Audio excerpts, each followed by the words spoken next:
Water is wet. Penn State wins another national title, but they got to replace 3 starters. David Taylor coached 2 wrestlers to unexpected NCAA titles, and Iowa got 3 finalists, but only one of them won, and that guy is moving on. So everybody, all the top programs here in college wrestling certainly have their work cut out for them this offseason.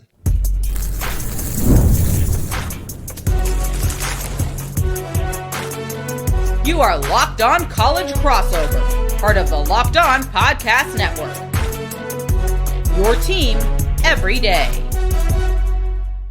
You are locked on to college wrestling. Thanks so much for checking out this Locked On crossover. I'm Zach Seyko, the host of Locked On Nittany Lions. That is Cody Stovall, the host of Locked On Oklahoma State, and Trent Condon, the host of Locked On Hawkeyes, teaming it up to recap the NCAA tournament. But we got to go through the offseason expectations, a vibe check, if you will, to see where Iowa, Oklahoma State, and Penn State are going into next season, what work has to be done, how Nebraska could potentially be a threat in all of this in the transfer portal. There's already chaos, so we're going to talk about all of it here. Penn State is replacing 3 starters. One of them is the one and only 5-time national champion in Carter Starace. I still expect Penn State to be a national champion at the end of the team, win the team national champion next season as well. They just picked up an insane commitment from a former world champion and Masanosuke Ono. They're going to most likely have Zach Ryder slide in at 184. I think there's some questions around heavyweight and everything else, but Penn State should be in another similar situation where all 10 wrestlers could be All-Americans. Cody, you kind of had the surprise upsets there with Wyatt Hendrickson and Dean Hamady winning titles at Oklahoma State. But similar to Iowa, the Cowboys and David Taylor are going to have to go back to the transfer portal if they want to fill a complete lineup again. Well, I mean, thankfully, we've already kind of kicked this thing off, adding Iowa State All-American Casey Swiderski to the lineup. I think that's going to be huge. Whether he's at 141, 149, I don't really think it matters. Taking Jamison, I think, is going to factor into that equation next season as well. So I think it'll be contingent upon what he does in the weight room. But you're already seeing some of the maneuverability start to happening in the transfer portal. One thing I will say is Troy Bradley was a transfer who competed for a national championship. Dean Hamady Jr. was a transfer that did win a national championship. And Wyatt Hendrickson, also a transfer that won a national title over arguably what is one of the greatest wrestlers in the history of the sport in Gable Stevenson. So I do think that if you are a transfer and you're looking to get the most out of your opportunities, Wyatt Hendrickson, Dean Hamady Jr., and Troy Bradley just proved that the Magic Man has magic in pursuing some of the best talent in the country that can get better by coming to Stillwater. That's a massive selling point. Iowa's got to go up against that. I don't think Penn State doesn't need these overhaul type of changes through the transfer portal, but Oklahoma State and Iowa are going to be going up against each other, Trent, for these coveted transfer portal entries, and it's already starting.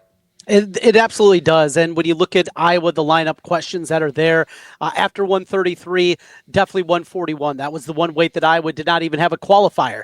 So you start right there, what they're going to do. There are plenty of options at 49. Really, the best thing for everybody is if everybody could shift down in terms of the team race for Iowa. If you could get Arnold down to 74, you could get Kennedy down to 65 and Caliendo down to 57. Wow. But when you're asking that many guys to do it, you guys know the reality of that situation. To ask one guy to cut, sometimes physically they can handle it, but to ask 3, maybe 4 guys to cut, it's just not going to happen. So because of that, that would be their best lineup. I don't see that happening. And there's still the looming question at 197 that I'm sure we're going to get to a little bit later. Oh, are we going to get to it later? Because I was going to throw it right back at you. AJ Ferrari hopped in the transfer portal the second we started this show. So is Ferrari, what are the odds that he ends up back at Iowa to be alongside his brother Angelo? So it's such a crazy situation. And the Ferraris are unlike anything that we have in wrestling. We got personalities, right? We got some different type of people. Oh, yeah.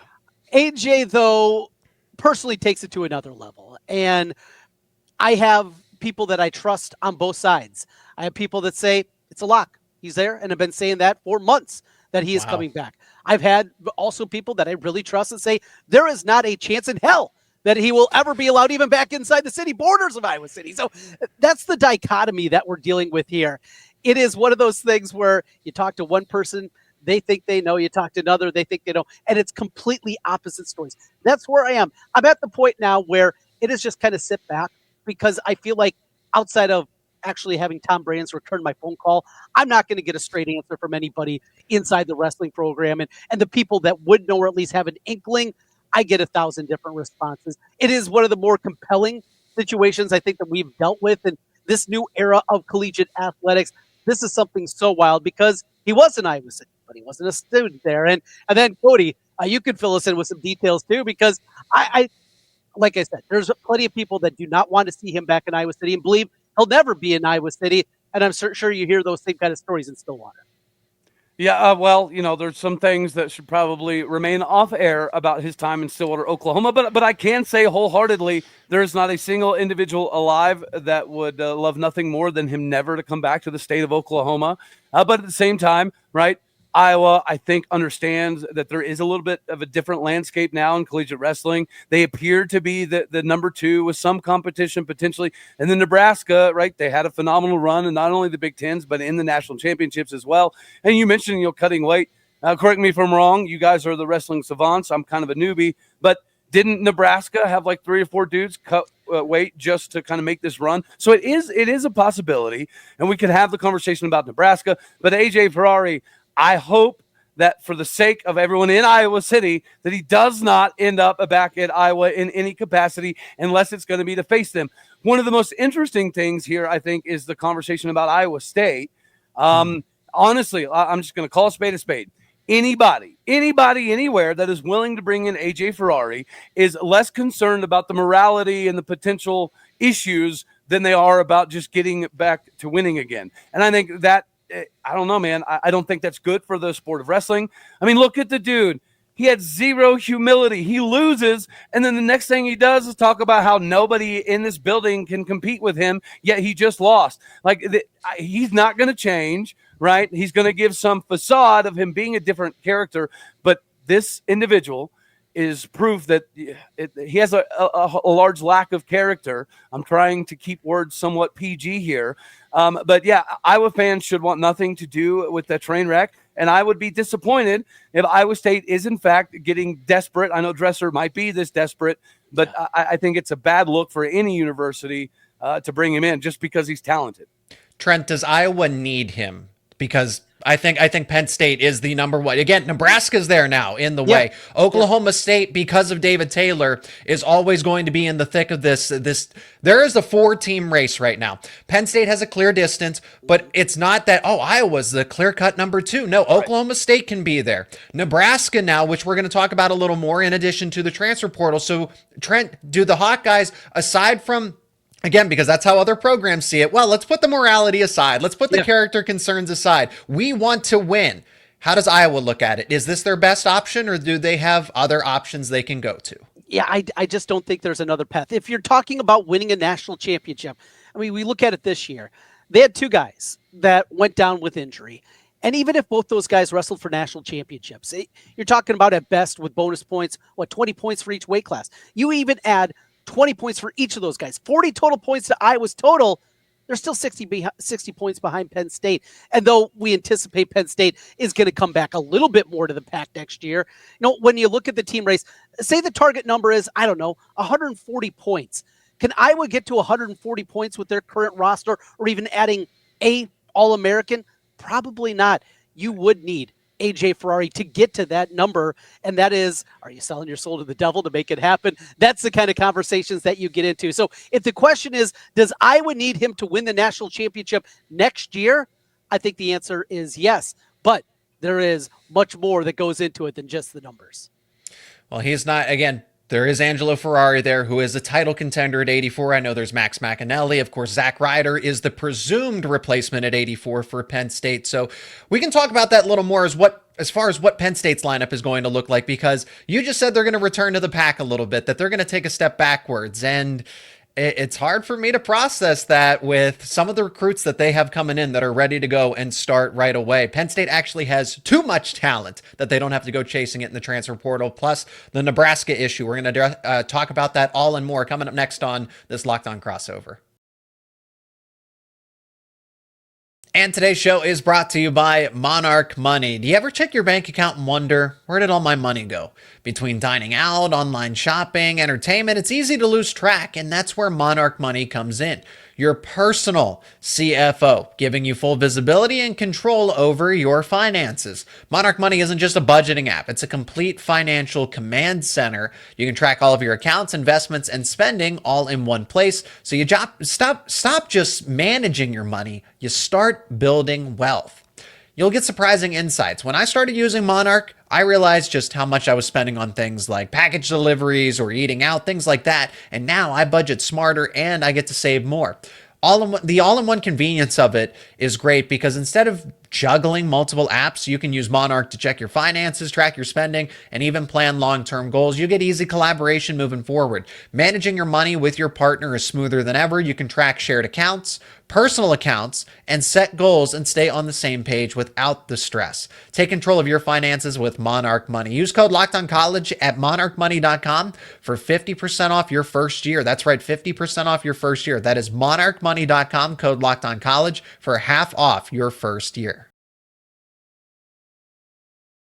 Looking at Penn State's lineup, they are replacing 3 starters, 3 national title contenders. Now, Gable Stevenson's out of the way, but Greg Kirkfleet was a defending NCAA champion, picked up an injury in practice along the way, or, who knows, maybe that matchup, again, that's a lot of what ifs, but Wyatt Hendrickson was the guy if there was anybody that was going to take him out. So kudos to you, Cody, for calling that Wyatt Hendrickson was going to pull off the unthinkable, that he had the best chances to do it, and it happened. It actually happened. But to go off of Penn State, they need a replacement at heavyweight. They need to replace a 5-time NCAA champion and Bo Bartlett, who was a top 3 wrestler, no matter how he just had the Jesse Mendez issue. It was just the Jesse Mendez issue. Right. But Penn State has Masanosuke Ono coming in, who could wrestle at 33, 41, could potentially bump Braden Davis, who just finished top 5 at 133. He could bump him out of the lineup. Maybe he takes a red shirt. Maybe he enters the transfer portal. Who knows? At 141, Marcus Blaze, the younger brother of Joey Blaze, who just came up second place, who just finished in second at 157 against Antrell Taylor of Nebraska.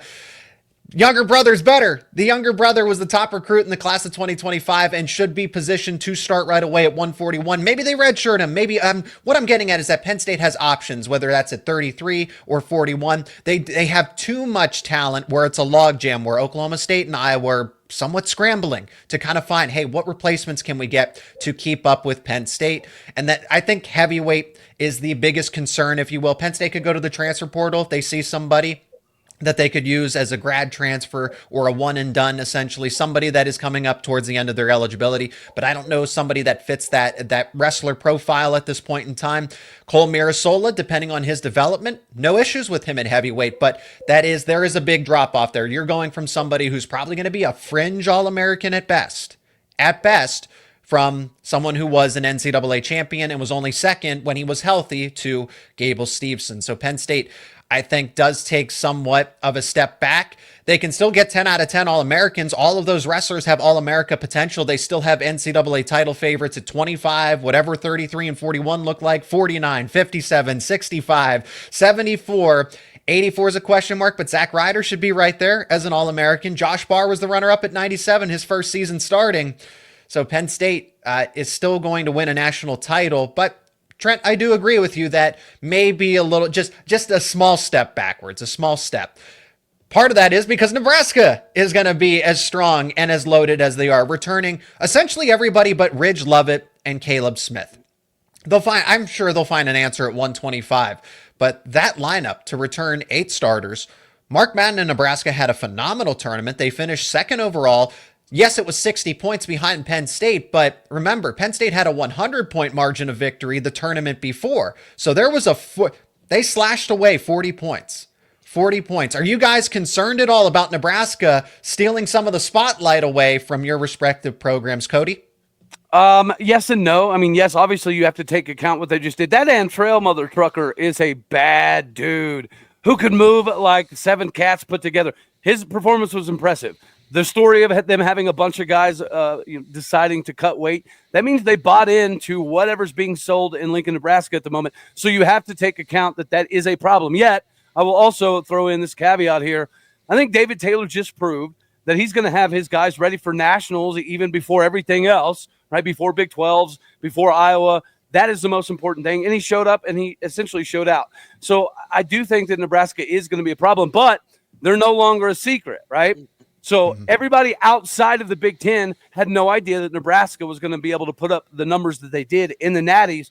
Now we know. Now there's film on most of that roster. So I think when you have some of the David Taylor, the Cale Sanderson level teachers of the game, even Tom Brands, whenever you factor in what they're able to teach their guys now with the understanding that Nebraska is good, we've got film on these dudes. These guys are returning. I do think it's going to be more difficult for them to repeat what they did this season. Trent.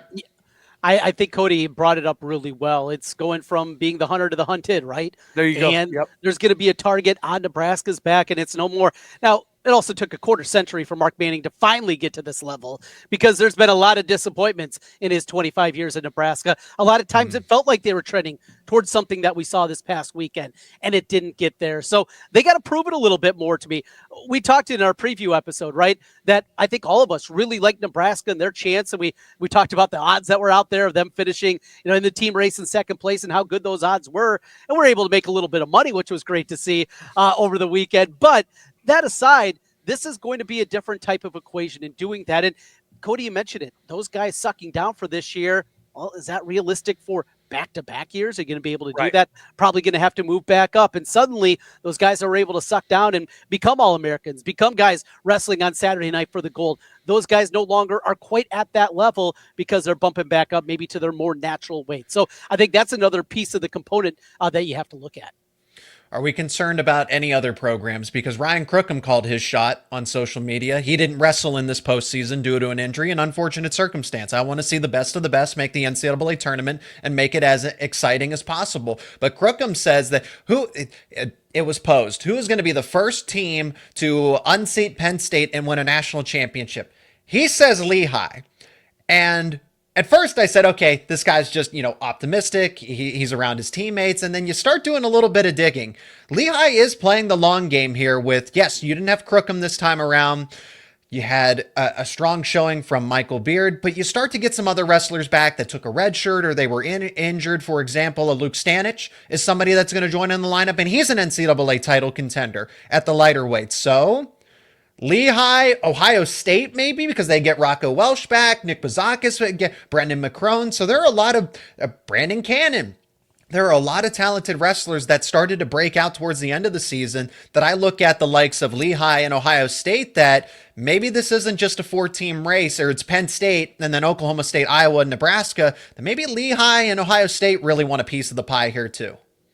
I'll go real quick, Trent. I think you absolutely nailed it. But the one thing that I don't think people are paying attention to is, of course, your Ohio State's going to be sneaky good. Lehigh, Cornell, Iowa State, those are always going to be sneaky good teams. But here's the difference. That wrestling room in Penn State, the wrestling room in Iowa, the wrestling room in Stillwater has more competition than everybody else in the country. So you can have one of the top wrestlers at a Cornell, at a Lehigh, but the amount of knowledge in the wrestling room and the amount of competitiveness that is going to allow you to learn new moves and be able to implement them on the mat, I think are going to be more difficult for some of those universities as opposed to the three heavy hitters. This environment, if you're talking about even 5 years ago, all right, you can make a compelling case, and maybe, just maybe, this can happen. We know who's spending money. It's Zach on our left, Cody in the middle, and me on the right. That's who's spending money. Yeah. And because of that, the likelihood that even if it all comes together perfectly for Lehigh, you know what's going to be coming. And all of a sudden, you can wrestle your senior year and make six figures doing it, right, or you can finish up your career. It's so difficult. And, when we look at football, we look at basketball, the paydays that are still there at the professional ranks, they're not there at wrestling. And because of that, I think it's going to be even more difficult for that tier team, even to get in the top 5 or a top 4 and bring home a trophy. It's going to be so tough because by the time those guys are an All-American and they're going into their junior and senior year, they got one chance, maybe 2 years at a payday, and they're going to be looking around and they're going to be looking at our 3 programs. Trent, I'm actually glad that you brought up that point because it's a perfect segue as Arkansas Little Rock just lost 2 of its top wrestlers in the lineup, Nasir Bailey, Jordan Williams, going to the transfer portal. The first thing everybody says, they're going to Iowa. So let's address some of this transfer portal chaos and just react to the spectacle. Was that the greatest upset in all of combat sports? I'm talking ever history, with Wyatt Hendrickson upending Gable Stevenson. We'll discuss it more coming up on this Locked On Crossover. Today's show is brought to you by Nissan. We're all about the stats because numbers do not lie. And when it comes to the all-new Nissan Armada Pro 4X, the numbers are on an MVP level. With the ability to tow up to 8,500 pounds, it can quite literally carry the whole team, plus the gear wherever you need to go. It's powered by a twin-turbo V6 engine, delivering the strength, performance to handle highways, back roads, and everything in between.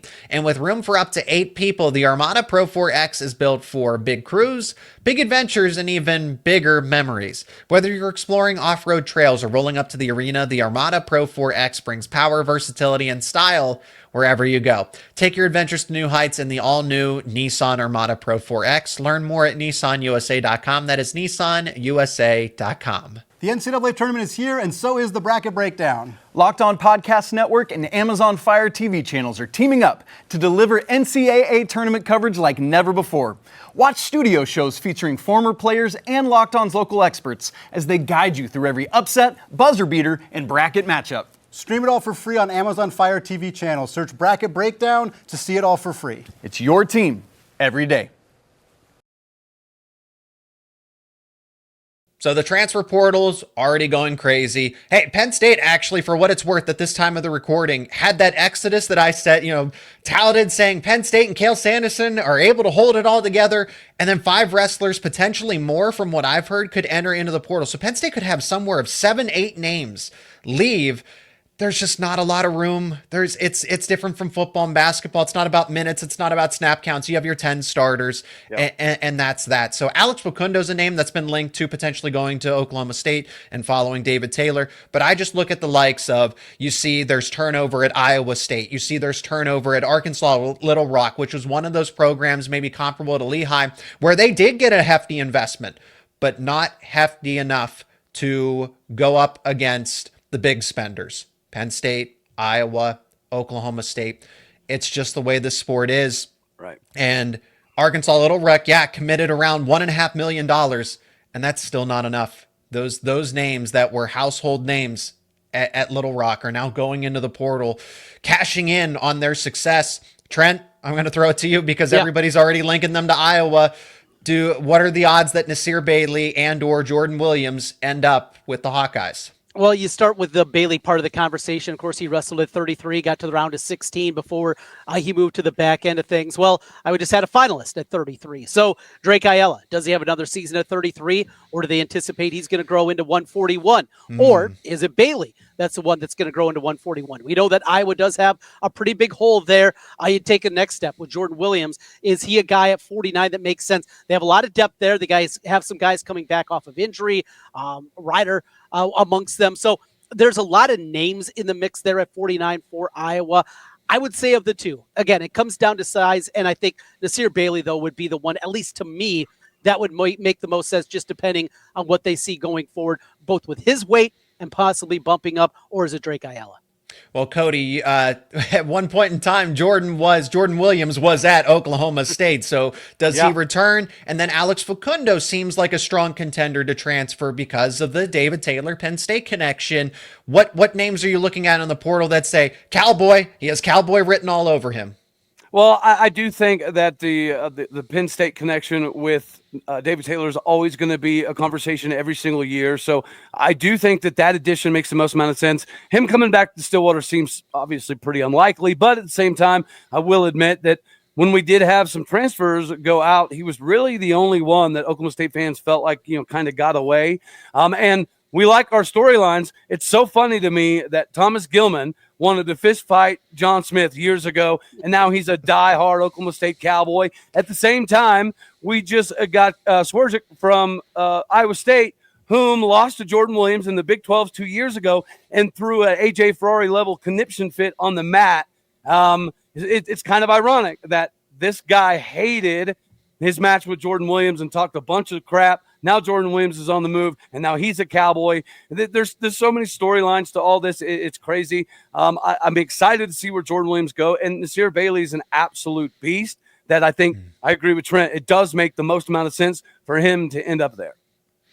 Casey Swiderski, former All-American, was that Iowa State wrestler that moved on and is committed to Oklahoma State. Cody Chittum entered the transfer portal as well. He was an All-American with Iowa State. And something that people have pointed out is that, well, when Chittum goes into the portal, it's because a Ferrari is going to join that program. So just keep an eye on that. Maybe let's read the tea leaves, writing on the wall that Ferrari could end up at Iowa State. Let's get into the home stretch here because we did witness history. We saw Carter Starace. We did. You're damn right we did. We saw Carter Starace lead off with winning a 5th NCAA title, and it didn't feel close in the moment. He was the aggressor in that match. Yeah. Parker Kakaisen kind of seemed like his back was against the wall, and that Starace, there was no pressure, no issue, and he won accordingly, even though it was close, 4-3. But I'm gonna push back a little bit there. All right, go for it. No, Kakaisen, yes, Starace obviously is better, but the gap wasn't that significant. And there were a couple of shots there, especially early on. Kakaisen had opportunities in that match. Starace, all right, I'll give you your flowers. You won your 5th national championship, but don't be talking down to the Panther over there, Zach. All right. It's not. I'm not trying to argue that Kakaisen's not in the same class as Starace. They are, but I'm arguing that in this moment again, when I watched the NWCA All-Star Classic, that one felt like Kakaisen had a better chance to defeat him than this time around when a 5th NCAA. There's no pressure in that one. Pressure comes to shove, and Starace responds, and now is going to be the only 5-time NCAA champion. I'm not trying to dismiss Parker Kakaisen. I know he's as good as he is, but it did feel like Starace was in more of control this time around with something larger on the line than the NWCA All-Star Classic. So the gap's minimal, but it did a little bit. It moved a little bit. Starace moving ahead, taking the title as it is. Wyatt Hendrickson against Gable Stevenson. So awesome. Cody, Dude, that was just great for the sport. That was absolutely phenomenal. It was needed. Sport. Yeah, well, yeah. I mean, Gable kind of, stirred the match before it ever even started, talking about I'm the only Olympic champion that deserves to drape a flag. I think he did some stuff to inspire Wyatt to a different level, right? I think that was huge for the sport of wrestling. Obviously, you're seeing it being trending all over the country right now, and it just proves what David Taylor can do. I can tell you as a lifelong Oklahoma State fan, right, has had season tickets since the mid-'90s. That is one of the top Oklahoma State moments I've ever witnessed in my entire lifetime. And my favorite shot is of the background of the crowd. 95% of that building was not Oklahoma State fans, but they were going absolutely bonkers for what Wyatt Hendrickson did because of the buildup, because of the viewership, the eyeballs, and what a massive name Gable Stevenson is, not just in wrestling, but all across the country, WWE, NFL, whatever the case may be. That was a true David versus Goliath moment, and it was phenomenal for the sport of wrestling that he won it, which is why I know Starace, first 5 winner of all time, but Wyatt Hendrickson's got to win the Hodge. Ain't that right, Trent? I'm with you. Absolutely. Shut up, baby. I'm with you. Yeah. I'm actually with you too. No way. Because look, objectively speaking, for what the Hodge Trophy stands for is people are on the Penn State side of things are trying to make the argument for Mitchell Messenbrick that it's not Carter Starace, it's not Wyatt Hendrickson basically pinned his way through the entire regular season, through the NCAA tournament up until Greg Kirkfleet, and then knocked off not 1 but 2 back-to-back reigning NCAA champions in the semifinal and the finals accordingly when he was not expected to. Now, he might have been expected to in the Oklahoma State circle and maybe some other people that, hey, we know how serious Greg Kirkfleet's situation is with his leg, with his injury, but when you ask the general public, it's probably going to be Stevenson all over again. He'll defeat Kirkfleet, and that's that. No, Wyatt Hendrickson disrupted all of that. I want to go as far as, and now, I am not an expert when it comes to every single combat sport, whether it's MMA, UFC, MMA, WWE, but I have to say that this conservatively goes down as one of the best upsets of all time across all combat sports. Trent, maybe you can attest to that a little more. Yeah, I don't have the depth of knowledge either. I'm strictly a college wrestling fan, and because of that, I don't have the depth of knowledge into it. I'll just tell for somebody that has been following collegiate wrestling since the 1980s, that was a scene unlike anything that I can think of. And there's been some incredible moments, some big upsets, things that have happened in the past. But when you kind of couple everything together, what it meant, Stevenson coming back after being away for so long, and the domination that we still saw from him, and then that ending in that kind of moment, that is going to be an all-timer. And I think that's going to be one that we're going to be talking about for years and years and years. Where were you when that happened as it pertains to the world of college wrestling? Cody, get the final word. When it word comes to other combat sports, I would put it up there with a McGregor loss, right? That absolutely shattered the world. Or Ben Askren catching a knee to his nose in the opening 8 seconds against Masvidal. I feel like this is one of those level of moments. And again, I think you're trying to grow the sport of wrestling, and having the commentators and everybody out there was absolutely phenomenal. Hopefully, this is kind of a transcendent moment for the sport of wrestling to get more eyeballs on it, to make it more of a national viewership level sport. That's certainly the idea, and that's why we have these types of conversations with this mega Locked On crossover featuring myself, Zach Seyko, Locked On Nittany Lions, Cody Stovall of Locked On Oklahoma State, and Trent Condon of Locked On Hawkeyes.